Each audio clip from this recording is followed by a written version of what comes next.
안녕하세요, 세레리아입니다. 지난번에는 용토와 상토의 차이에 대해서 이야기를 했는데요. 오늘은 이 용토들을 적절히 어떻게 배합하면 식물이 건강하게 성장할 수 있는지에 대해서 이야기해 보려고 합니다. 식물은 같은 환경에서 어떻게 용토를 사용하느냐에 따라서 더 건강하게 성장할 수도 있고요. 또 재배가의 재배 경향에 따라서 내가 같은 식물이더라도 이 식물을 크게 키울지 아니면 작게 키울지 그 식물 재배 목표에 따라서 이 용토를 다르게 배합할 수 있습니다. 오늘은 제가 이런 선인장과 또 이런 카우덱스 식물 또 이런 초아들 이런 다양한 식물들의 공통적인 특성을 이용해서 혼합하는 그런 노하우를 알려드릴 건데요. 그래서 종별로 따로 오늘은 나누지 않았어요. 선인장 같은 경우는 이렇게 가시를 감상하는 선인장이 있고요. 꽃을 감상하는 선인장이 있어요. 선인장 용토의 기본은 강모래입니다. 강모래 100%의 용토에 식물을 식재하기도 하고요. 이런 가시선인장들은 다른 용토를 쓰지 않는 경우도 많습니다. 강모래보다 더 좋은 것은 산마사인데요. 이 산마사는 우리가 사용하는 이런 마사가 아니라 산에서 채취해서 직접 사용하는 마사인데요. 이 강모래처럼 고운 입자와 굵은 입자가 혼합되어 있는 산마사인데요. 저도 예전에 지인분이 산마사를 좀 어느 정도 주어서 사용해 보았는데요. 너무나 좋더라고요. 그래서 산마사를 이용할 수 있으면 좋은데요. 그런데 매번 산에 가서 그 깨끗한 산마사를 채취해서 사용하기에는 너무나 번거로워요. 그래서 저는 주로 이 강모래를 굉장히 많이 사용합니다. 저는 이 강모래와 이 펄라이트를 굉장히 좋아해요. 이런 가시선인장들은 이런 강모래만으로 재배할 수 있고요. 강모래에 펄라이트를 잠깐 섞어서 요 용토만으로도 재배를 할 수가 있어요. 특히 가시선인장들은 보습력이 높으면 고피 성장은 잘하는데 가시 발달이 약해져요. 그래서 가시가 아주 못난이 가시로 돼서 이렇게 강한 가시가 잘 안 나오거든요. 그런 경우는 이렇게 아니면 좀 더 볕이 안 된다면 펄라이트 비율을 높여서 이 두 가지 용토로만 사용할 수도 있어요.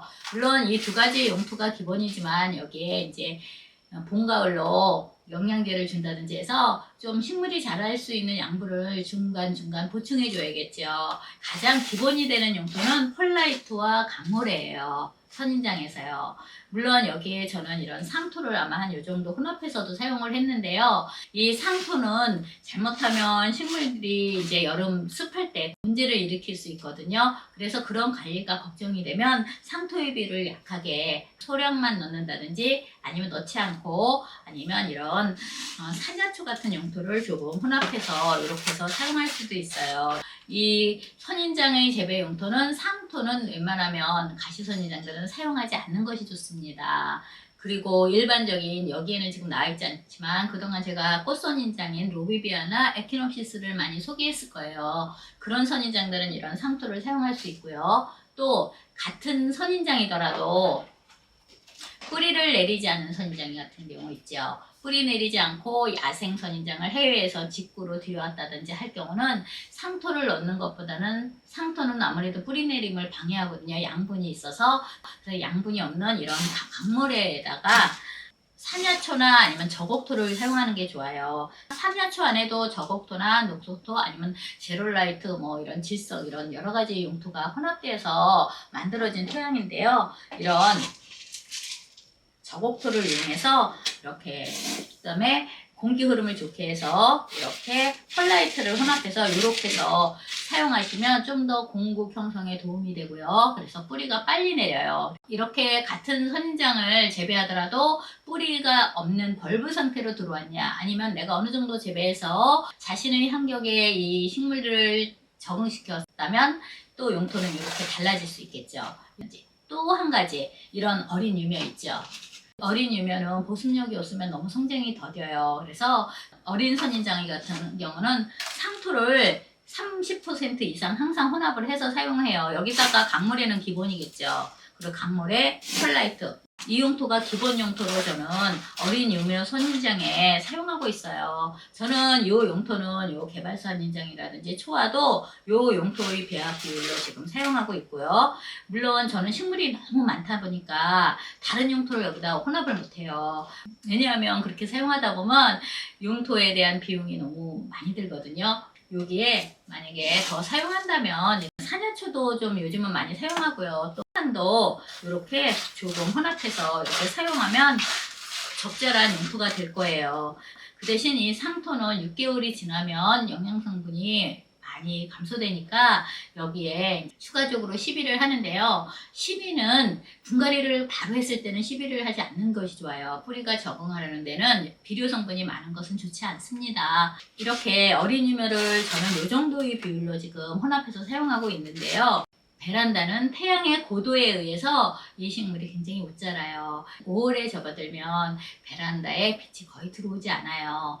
태양의 고도가 높아졌기 때문인데요. 그러면 창 앞에 있는 한 줄의 화분에만 빛이 들거든요. 이 정도의 보습력으로도 재배하기가 어려울 수 있어요. 그리고 남양이 아닌 경우, 그럴 경우는 여기다가 펄라이트를 좀 더 넣으세요. 이렇게. 그리고 이런 펄라이트는 지금 이렇게 입자가 큰 것을 사용하는 것이 좋아요. 사용하다 보면 이렇게 부서지거든요. 그래서 굉장히 부서지고 작아지니까 공급 형성을 좋게 하고 물의 흐름을 좋게 하기 위해서는 펄라이트는 입자를 큰 걸로 해서 이렇게 혼합해서 사용하시면 옷자람을 방지할 수 있을 거예요. 만약에 펄라이트를 구하기가 좀 여의치가 않다 그럴 경우 동네 하원에는 펄라이트 안 갖다 놓는 경우도 많거든요. 그럴 경우는 이런 마사를 조금 이렇게 혼합하셔도 괜찮습니다. 마사가 거칠어서 뿌리를 해치지는 않아요. 저 오랫동안 재배했어도 화분을 일부러 식재가 막 흔드는 게 아니잖아요. 뿌리가 그 사이로 이렇게 뻗는 거니까 마사가 좀 많이 비율로 섞여 있으면 물내림이 빨라집니다. 그래서 이 마사가 어느 정도 물을 먹고 있어도 물내림 자체가 빨라졌기 때문에 용토 내의 수분의 잔류량이 적어요. 그래서 과습을 방지할 수 있습니다. 같은 선인장이더라도 이런 유면이냐 아니면 이런 일반 식물이냐 아니면 가시선인장이냐에 따라 다르고 또 벌브 상태냐 아니면 뿌리를 내린 상태냐에 따라 식물의 용도는 조금씩 변화를 줘야 합니다. 그리고 같은 재배가 하더라도 나는 이 식물을 왕성하게 키울지 아니면 단단하고 작게 키울지에 따라서도 용토의 보습력과 보비력은 변화를 줘야 하는 그런 문제이고요. 그 다음은 이런 개근 식물을 볼 건데요. 이런 벌브 상태의 개근 식물을 이 오늘 하나의 영상에서 모두 다루기는 어렵고요. 기본만 말씀드릴게요. 개근 식물 중에는 이런 여기는 없는데요. 아데니움 같이 물을 굉장히 잘 좋아하고 또 보비력이 있는 용토에서 잘 성장하는 개근 식물이 있는가 하면 좀 보비력이 많으면 썩거나 부패할 수 있는 이런 종도 있고요. 여기는 이런 어린 유묘 같은 이런 식물들은 개근 식물이더라도 보통 금방 제가 선인장 어린 용토 보여드렸죠. 그 용토에 준해서 재배해도 됩니다. 다만 볕이 약한 베란다라면 좀 더 다른 용토를 좀 더 혼합하는 게 좋겠죠. 똑같이요. 아까처럼 펄라이트를 더 혼합한다든지 아니면 이런 산야초 같은 걸 조금 더 혼합하고 상토 비율을 낮추는 게 좋겠죠. 물론 상토를 넣지 않아도 됩니다. 그렇지만 저는 이렇게 상토를 넣고도 크게 잘 재배하고 있습니다. 웬만하면 구하기 쉬운 용토를 사용해서 식물을 재배하고 있거든요. 그래서 이렇게 어린 식물은 좀 이런 초화랑 특별히 다르지 않게 저는 재배하고 있고요. 물론 이런 식물들은 종에 따라 좀 달라요. 상토를 넣어주는 아이들도 있고요. 또 상토를 거의 안 넣거나 한 10% 이내로 넣는 경우가 있어요. 잘못 이런 개근 식물은 이런 상토를 많이 넣으면 부패할 수가 있어요. 그러므로 좀 조심해서 재배해야 되는데요. 제가 지난번에도 말씀드렸듯이 용토에는 정답이 없잖아요. 나는 상토 많이 이용해서 쑥쑥 크게 재배할 거예요. 그러면 이런 상토나 용토를 사용하거나 아니면 바특을 사용해도 되고요. 또는 이런 부엽토를 사용해서 성장을 도울 수 있어요. 이 부엽토를 사용해도 되고요. 아니면 유기질 비료는 좀 냄새가 나는데 제가 얼마 전에 팁을 알아왔는데요. 유기질 비료를 해에다 널면 그 냄새가 사라진대요. 해에 널어서 가루로 부셔서 용토에 조금 소량 혼합하면 식물 성장에 도움을 준다고 합니다. 그래서 이런 객은 식물이라고 무조건 비료 성분이 필요하지 않은 건 아니거든요. 살짝 혼합해 보면 저는 이 강모래를 굉장히 좋아해요. 그래서 이렇게 강모래를 이렇게 넣고요. 그 다음에 저는 펄라이트 좀 넣고요. 또 이렇게 이것은 산야초입니다. 뿌리 내릴 때는 이 정도 용도로 뿌리 내리는 게 좋아요. 여기다가 이런 상토를 혼합하지 않고요. 다만 좀 상토를 혼합해도 되는 종들이 있어요. 유포르비아는 조금 더 상토를 혼합해도 그렇게까지 문제가 없는데 유포르비아에서는 특히 까다로운 종이 아닌 종들은요. 그리고 아데니움도 이 상토 많이 혼합해도 괜찮습니다. 다만 실내에서 재배할 때는 좀 조심해야 되고요. 그래서 이 정도 용토로 아니면 여기다가 이렇게 뿌리 내림에 좋은 저곡토라든지 이렇게 혼합하고 훈탄 이렇게 해서 벌브 뿌리 내릴 때 이 정도 용토로 혼합하셔서 벌브 뿌리 내려도 되고요. 또 벌브 상태의 식물이더라도 상토가 필요한 보습력이 필요한 식물들이 있거든요. 그런 식물들은 전 상토 이렇게 혼합해서 사용하고 있어요. 이렇게요. 아데니움 같은 경우요. 이런 부엽토를 조금 이렇게 살짝, 부엽토는 비료 성분이 강해서 많이 넣으면 안 돼요. 이렇게 혼합할 수도 있고요. 아니면 여기다가 유기질비로 말려서 가루낸 거 살짝 넣으셔도 되는데요. 이것도 마찬가지로 벌브 상태에선 비료 성분 안 넣는 게 더 좋겠죠. 그런데 이런 식물들은 벌브 상태에서 재배하다가 중간에 자꾸 화분을 옮기는 것은 좋지 않아요. 그러면 그대로 재배하시고요. 나중에 분갈이 할 때까지는 그대로 재배하시면서 영양제 같은 거 추비를 하는 것이 더 좋습니다. 뿌리를 내렸으니까 다른 흙을 사용할 거야. 그러고서 흙을 자꾸 옮기는 것은 별로 좋은 일은 아니고요. 최소한 2, 3년은 그냥 놓아두는 것이 좋습니다. 이런 초아 같은 경우도 다르지 않습니다. 아까 저는 보통 이 상토를 주 성분으로 하는데요. 초아는 이 상토 100%에 올려도 되거든요. 그렇지만 만약에 베란다에서 재배하고 볕이 좀 약하다면 상토에 이 콜라이트만 이렇게 혼합해서 두 가지 용토로만 이렇게 혼합해서 사용하셔도 됩니다. 가장 간단하게 사용할 수 있는 용토고요. 만약에 이 펄라이트가 없다면 이런 마사를 좀 혼합해도 되고요. 그래서 이렇게 대립은 화분 밑에 배수를 위해서 까는 용도로 사용하고요. 이렇게 좀 가는 소립도 있어요. 그래서 용토에 혼합할 때 이런 소립을 혼합해도 됩니다. 이렇게 중립이 너무 거칠어서 걱정된다면 이런 소립을 이용해서 이렇게 사용해서 이렇게 혼합하면 좀 더 보습력을 약하게 해서 식물이 길게 자라지 않겠지요. 이런 농원흙 있죠. 농원흙 중에서는 이렇게 단단하게 뭉치지 않는 농원흙이 있거든요. 이런 흙은 사용해도 돼요. 제가 농원에서 가져온 화분은 흙가리를 하시라고 항상 말씀을 드리는데요. 그것은 농원흙이 잘못돼서가 아니라 농원은 환경이 참 좋잖아요. 해도 쨍쨍 나고요. 또 통풍도 좀 더 베란다보다 원활하고요. 그런 환경에서는 이런 흙도 괜찮습니다. 그렇지만 일반 가정에서는 이 흙으로 그대로 재배하면 문제를 일으킬 수가 있어요. 특히 봄, 가을엔 괜찮은데 여름에 많이 물러서 죽거나 줄기 썩은 병이 오거든요. 그런 것을 방지하기 위해서는 나는 이 농원흙이 버리기 아까워요. 그러면 이 농원흙에 이 펄라이트만 2대1 정도로 이렇게 혼합해서 사용해도 도움이 되고요. 아니면 이런 강모래는 일반 가정에서는 구하기가 좀 어려울 수 있어요. 이런 소립의 마사를 좀 더 혼합해줘도 좋습니다. 그게 걱정스러우면 소립의 마사하고 해서 이렇게 맛있게 비벼서 이 식물에게 줘도 됩니다. 그러면 식물이 건강하게 자라요. 왜냐면 이 농원의 흙은 농원에서 가져온 그 식물 종에 맞게 최적의 상태로 잘 자랄 수 있는 용토로 만들어져 있는데요. 다만 이런 농원 용토는 이제 해충의 염려가 있으니까 방제를 좀 하면 더 좋겠죠. 농원 흙이 오래된 흙 있어요. 보면 뿌리가 많이 뻗어서 오래된 흙은 버리시고요. 그런 흙 말고 방금 식재해서 소비자한테 이렇게 판매가 된 느낌이 있는 거 있어요. 뿌리가 많이 뻗지 않은 식물들이요. 그런 거는 농원 흙이 오래되지 않은 흙이에요. 그런 경우는 이런 조합으로 해서 하셔도 됩니다. 여기에 물론 또 다른 재료를 이렇게 훈탄도 조금 이렇게 넣고요. 또 뭐 나는 우리 집에는 이런 산야수도 있어요. 그럼 이렇게 조금씩 이렇게 해서 혼합하셔도 되고요.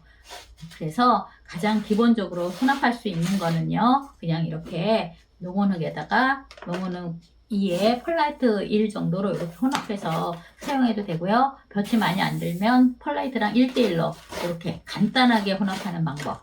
그리고 조금 더 다양한 재료를 혼합해서 사용하는 방법. 이렇게 농원흙을 재활용하는 방법도 있습니다. 또 이렇게 같이 따라 했는데 우리 집 식물은 왜 건강하지 않지? 이렇게 생각하실 수가 있는데요. 그것은 환경이 다르기 때문에요. 그럴 경우는 여기에 이렇게 펄라이트를 좀 더 많이 혼합하면 됩니다. 식물을 많이 보내시는 분들은 식물을 너무 많이 사랑해서 그래요. 너무 많이 사랑하다 보니까 자꾸 쳐다보고 물을 또 주고 싶고 또 주고 싶고 그렇거든요. 그런 분들은 이렇게 펄라이트 많이 혼합하면 좀 더 건강하게 재배할 수 있어요. 이렇게 재배하면 좀 개선이 되겠죠. 그러면서 이제 차츰차츰 나만의 용토를 조금 더 만들어가고 물 주는 주기도 좀 더 조절해가면 식물을 보내지 않을 수 있는 거죠. 이런 비료 성분이 필요한 용토도 있잖아요. 그럴 경우는 이렇게 상토에 이런 부엽토를 이렇게 같이 혼합해도 되고요. 아니면 유기질 비료를 살짝 가루내서 조금 혼합해도 괜찮습니다. 고비력이 필요한 용토는 이렇게 사용하시고요. 여기에도 마찬가지로 베란다에서는 펄라이트 조금 이렇게 혼합해 주는 것이 좋습니다. 그냥 이렇게 사용하는 것보다는요.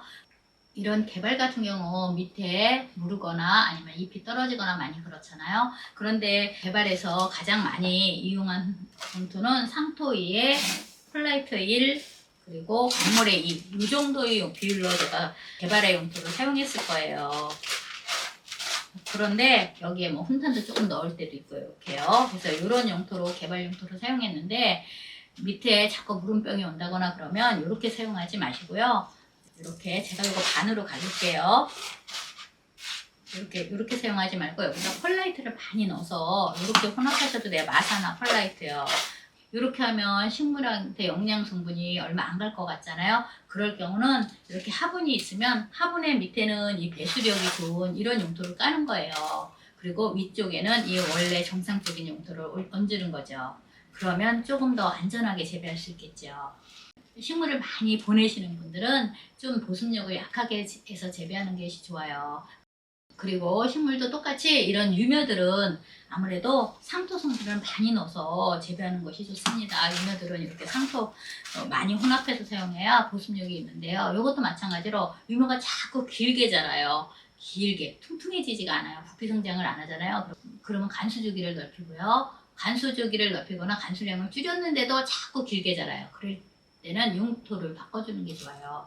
그러면 용토를 얼른 바꿔서 상토 비율 낮추고요. 똑같이 펄라이트나 마사 비율 높여서 재배하시면 그 옷자람이 줄어듭니다. 물론 물도 줄이고 용토도 바꿔줘야 하는 경우도 있고요. 이렇게 같은 식물이라도 환경 따라 다르고요. 또 같은 식물도 유며냐 성분야에 따라 이렇게 다르게 재배할 수 있는 겁니다. 나중에는 모든 분들이 아마 식물 고수가 될 수 있을 겁니다.